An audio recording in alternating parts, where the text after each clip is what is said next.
and someone I have the great honor of calling a friend.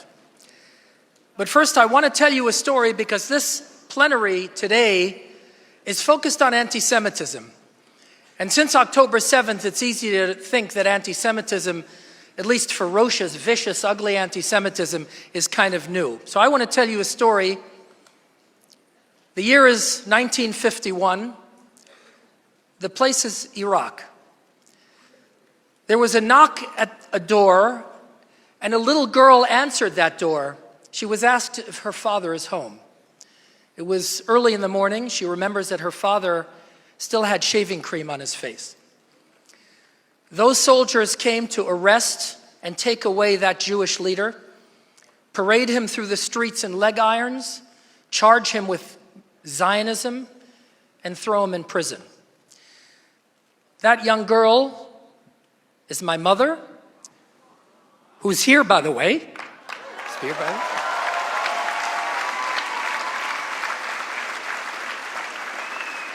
And that prisoner of Zion is my grandfather.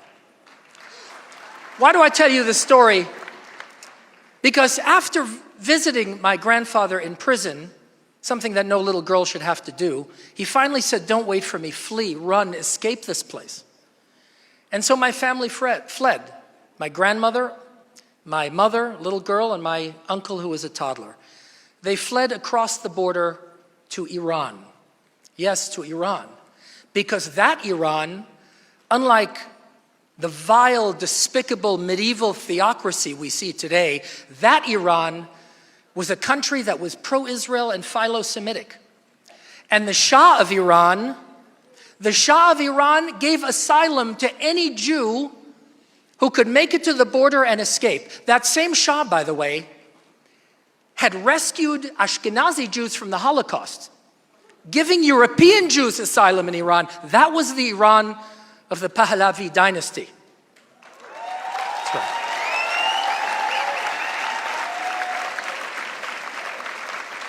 You might have noticed there are demonstrators outside. In fact, now they're in the room waving flags.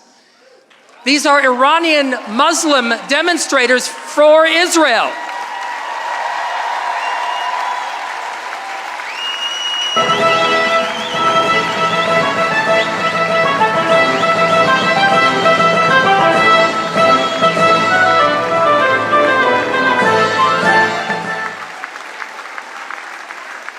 And that's the flag behind me. Dear friends, it is my enormous privilege to present to you His Royal Highness, the Crown Prince of Iran. Reza, please come up here. And by the way, I think in this room, we probably prefer another title for you. So I'll call him His Majesty Reza Shah II.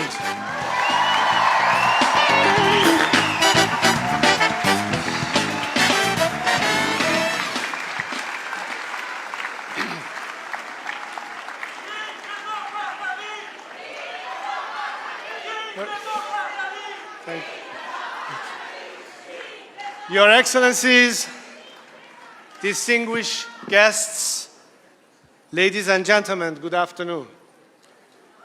I would like to begin by thanking Dr. Adelson, Mr. Carr, and their team for convening such an important conference at such an important time.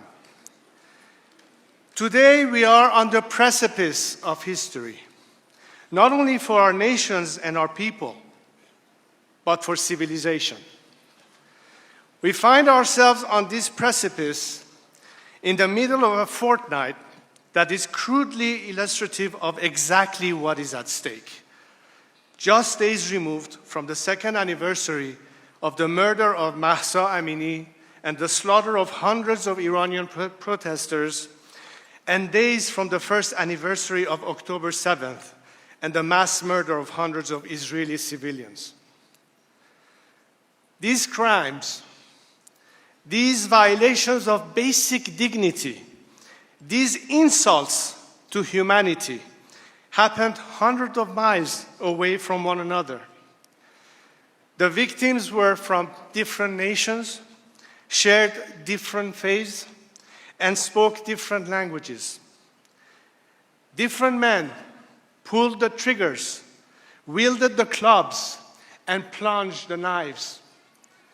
But the culprit in each was the Islamic Republic, and the man at its bloody helm, Ayatollah Ali Khamenei.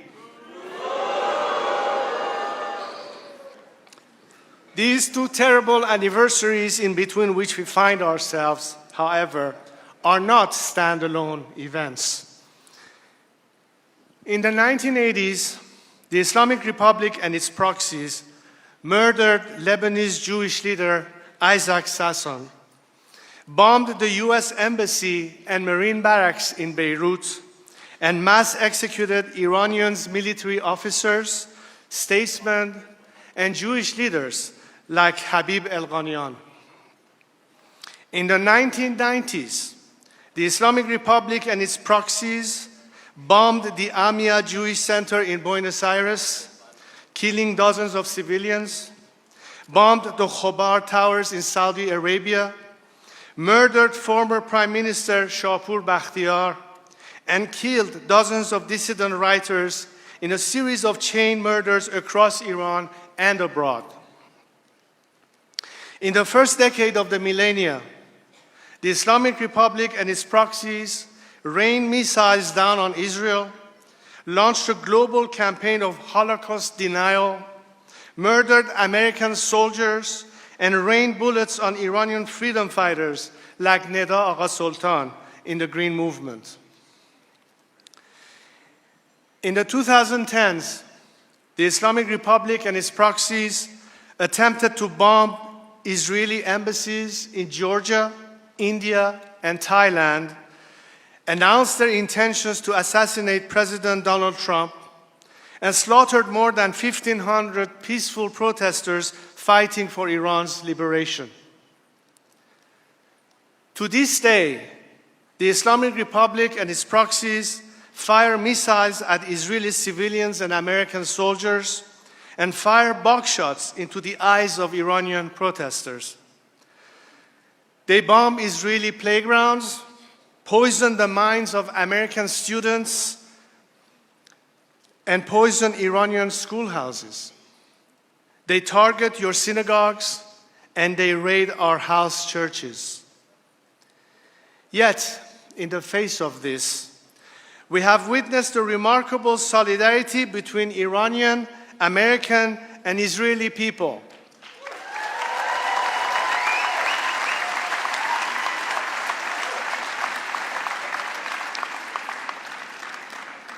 At the post-October 7th rallies in cities around the world, waving in the wind and shining in the sun, we saw the stars and stripes, the Star of David, and the Lion and Sun, the ancient and eternal Iranian flag, flying proudly side by side.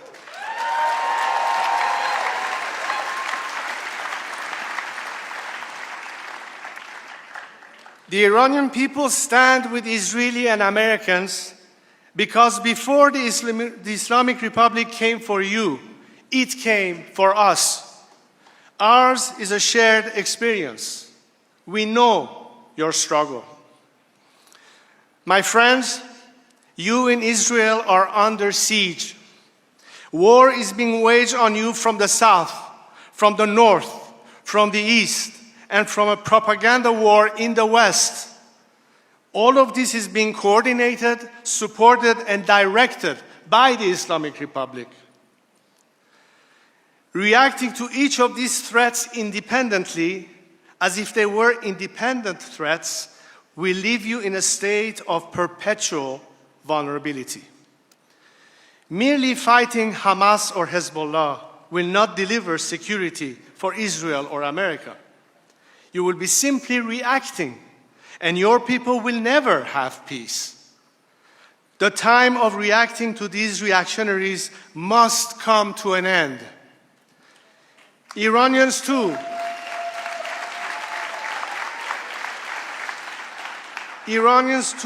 tried to deal with this regime. They tried to reform it. It was under these reformists that the most brutal massacres of my compatriots took place. So trust us when we say no deal can be made with such a regime and no accommodation with its proxies.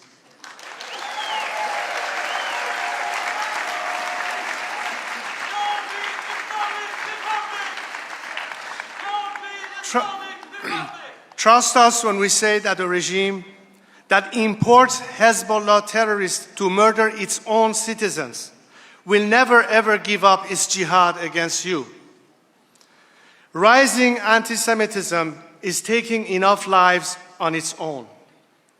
But the 20th century showed us that when that hateful ideology is backed by a regime that seeks to enforce it through violence, it is considerably more dangerous. So it is time to say enough is enough. It is time to draw a red line. Sadly, that red line had to be drawn with the blood of innocent civilians. Our Nika and your Shani, our Puya and your Hirsch.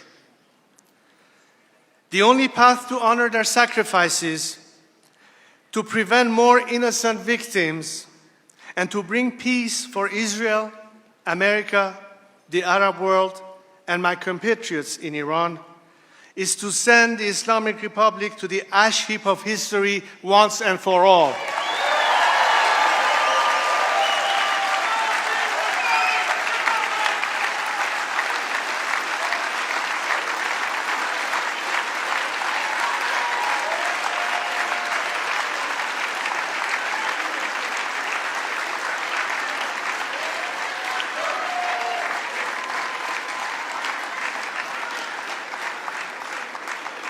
But how?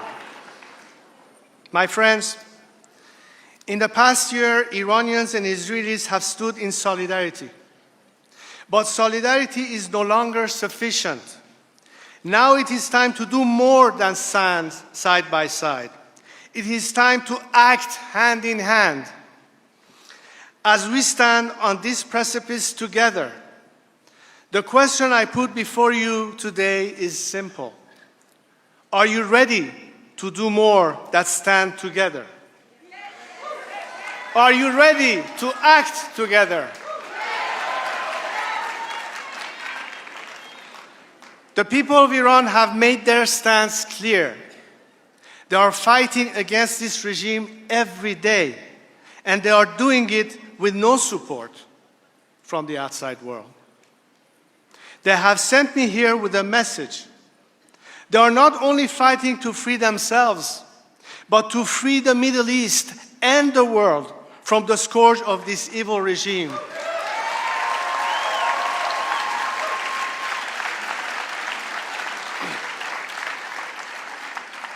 As they fight this fight against the Islamic Republic for all of us, do not leave them to fight alone.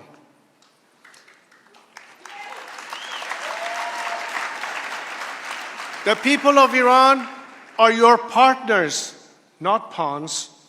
Pawns are expendable. My people are not.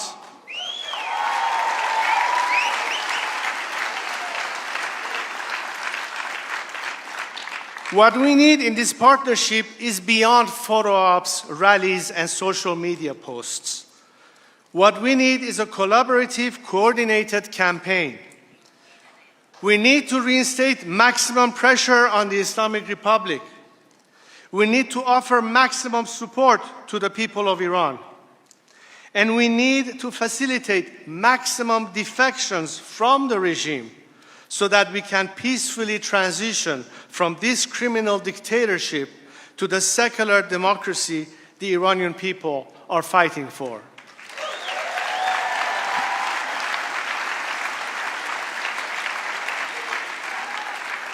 This requires leadership in the United States, in Israel, and an Iranian partner. Ladies and gentlemen, I am here to offer that partnership and extend a hand as a partner in peace.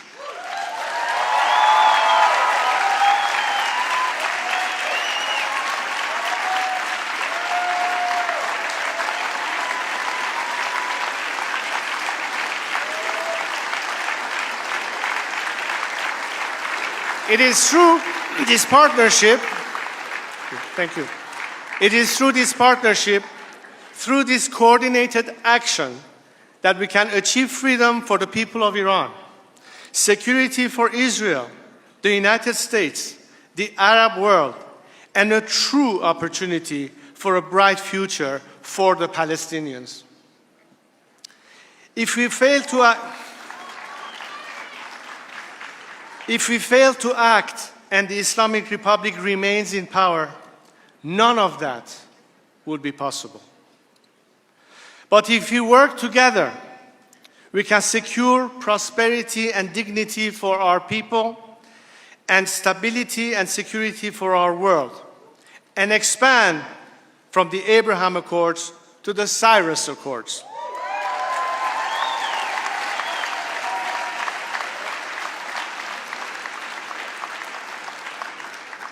As we stand on the precipice of history, we do so united in our values and our vision.